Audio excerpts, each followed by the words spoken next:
Hi అండి. నమస్తే. Welcome to simple foods. వేడి వేడి అన్నంలో చేపల పచ్చడి వేసుకొని తింటే ఎంత బావుంటుందో కదండీ! నేను ఈరోజైతే చేపల పచ్చడి ఎలా పెట్టుకోవాలో చూపిస్తున్నాను. చూడండి, చాలా టేస్టీగా ఉంటుంది. చాలా ఈజీగా చేసేయొచ్చు. ఫస్ట్ ఒక చేపని తీసుకొని నీట్‌గా క్లీన్ చేసుకొని, ఇలా చిన్న చిన్న ముక్కలు కట్ చేసుకొని, ఒక 3 అవర్స్ పాటు ఫ్యాన్ కింద ఒక కాటన్ క్లాత్ వేసుకొని ఆరబెట్టుకోవాలండి.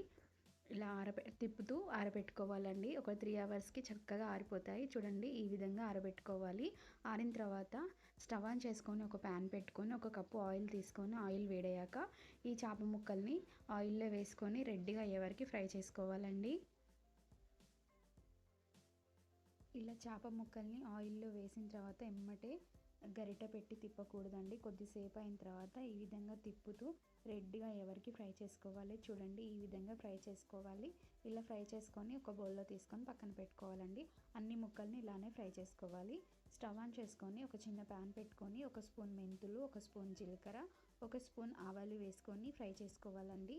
ఇలా దూరగా ఫ్రై చేసుకొని స్టవ్ ఆఫ్ చేసేసుకొని చల్లారనివ్వాలి.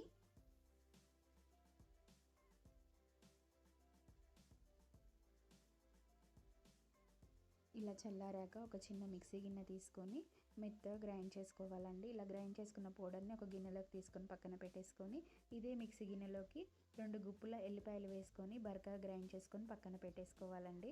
ఈ విధంగా గ్రైండ్ చేసుకోవాలి. ఇప్పుడు ఒక బౌల్ తీసుకొని ఒక కప్పు కారం వేసుకోవాలండి. ఒక చిన్న కప్పుతో ఒక కప్పు కారం వేసుకొని, జీలకర్ర మెంతుల పిండి కూడా వేసేసుకోవాలండి. ఒక స్పూన్ గరం మసాలా వేసుకొని, కారానికి సరిపడా ఉప్పు వేసుకోవాలి. నేను ఇక్కడ 2 స్పూన్ల ఉప్పు వేసానండి. ఇలా వేసేసుకొని చక్కగా అంతా కలుపుకోవాలండి. కారంకి అంతా పట్టేలాగా కలిపేసుకోవాలి. కలిపేసుకొని స్టవ్ ఆన్ చేసుకొని ప్యాన్ పెట్టుకొని, నేను ఈ కప్పుతో అయితే కారం తీసుకున్నానో అదే కప్పుతో ఒక కప్పు ఆయిల్ తీసుకున్నానండి. ఆయిల్ వేడయ్యాక కొంచెం జీలకర్ర, ఎల్లిపాయ పేస్ట్ అంతా వేసేసుకొని, కొంచెం పసుపు వేసుకొని కొద్దిసేపు ఫ్రై చేసుకోవాలండి.